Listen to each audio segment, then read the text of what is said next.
Hello and welcome to week 2 of our summer jaunt through the history of psychology. Week 2, chapter 2. I don't think it always works out that way, but here we are in chapter 2, looking at the philosophical roots of psychology. Chapter 2 being philosophical influences on psychology.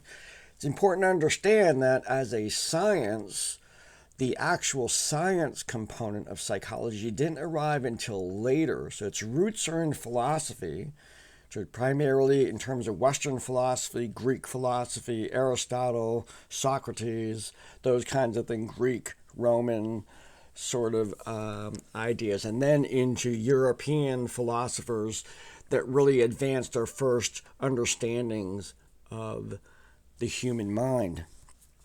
So in the discussion, what we're going to look at, probably one of the most influential philosophers was Descartes.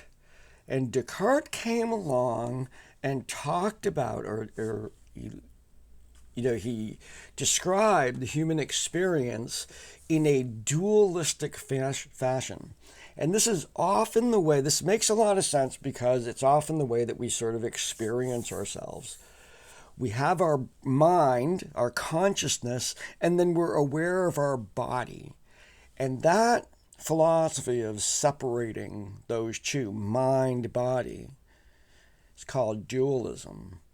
Now, it's important to look at this as its roots of psychology because in modern day, we're actually trying to kind of connect those again. We totally separated them, and now we're sort of connecting them, even within the mental health program. There's a course called Mind Body, which is returning to a deeper understanding, actually, of the connection between our physical, genetic, biological, biochemical selves and our mind and our experiences. So in the discussion, what I want to talk about is that sense of dualism that makes sense when we think about how we operate in the world. We often depersonalize our body and say, my arm. Like we look at our body, my body, as a possession that my mind has. My mind has a body. And so just in terms of that notion of how we use language to describe that relationship, important to talk about, and maybe venture into your own personal experiences as to where that connection, that break, actually serves as a disadvantage to us. Not understanding our body and its impact on our mind enough is the focus of a lot of current research in psychology. Then we're going to look at a whole bunch of other philosophies when we talk about the quiz. And the first question in the quiz has to do with the human being as a machine. And this has great history in Europe of understanding the body from this perspective as a creation of a biological machine, and that mechanization of understanding really advanced medicine quite a bit, but then it was applied to understanding of the mind and getting our heads sort of wrapped around that. It was like the first efforts at early robotics to create machines that acted like human beings. It's really, really rich history with following that idea of our body being a machine. So let's see if we can replicate it. And again, we're in a modern age right now where we're trying to take a machine, a computer, and have it replicate thought through artificial intelligence. So this almost sort of full circle experience that we're having that started off with the physical replication of human beings all the way up to today when we're looking at the cognitive replication within artificial intelligence and how that's going. So the question about that. And then I'm asking you to define positivism, materialism, and empiricism, looking at each one of those. I don't really, the materialism, I just kind of kick in a little. There's positivism, materialism, and empiricism that is shaping this notion of moving the philosophy of psychology closer and closer to the psychology, to the science, of psychology.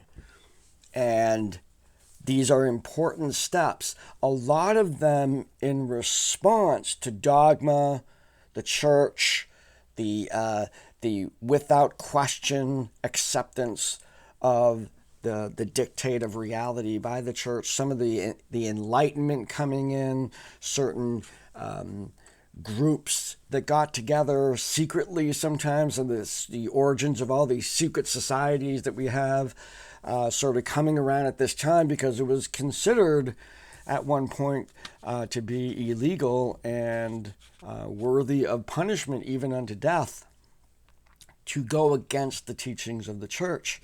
And yet we have this arising sort of philosophy that's starting to look at human beings as willful, able to understand themselves, and that we can bring about change. Positivism is probably the most profound, which is basically, it says, when we face problems, we can do things about them instead of just praying about them.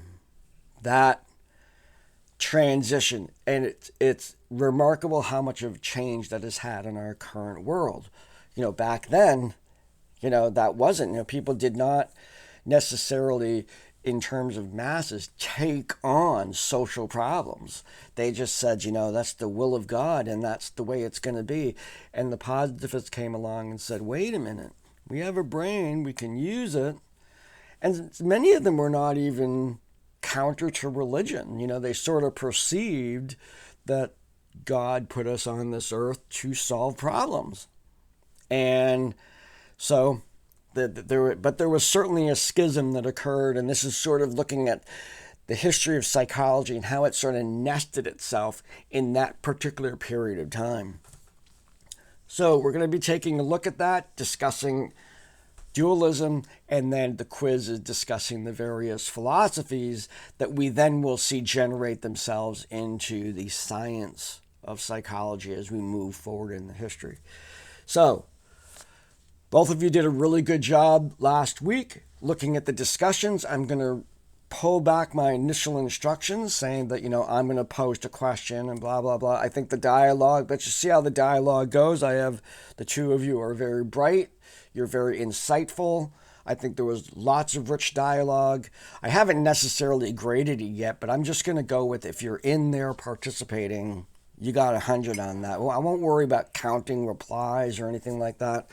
That's not really, I think that's happening organically. The two of you are connecting there, and I will go in every once in a while, but I'm glad that happened. I'm glad that we now have two people in the course. It kind of takes a little of the pressure off me, if I can say so. So we venture forth into week 2. Have a great week. Enjoy the nice weather as you can, and I will see you next time.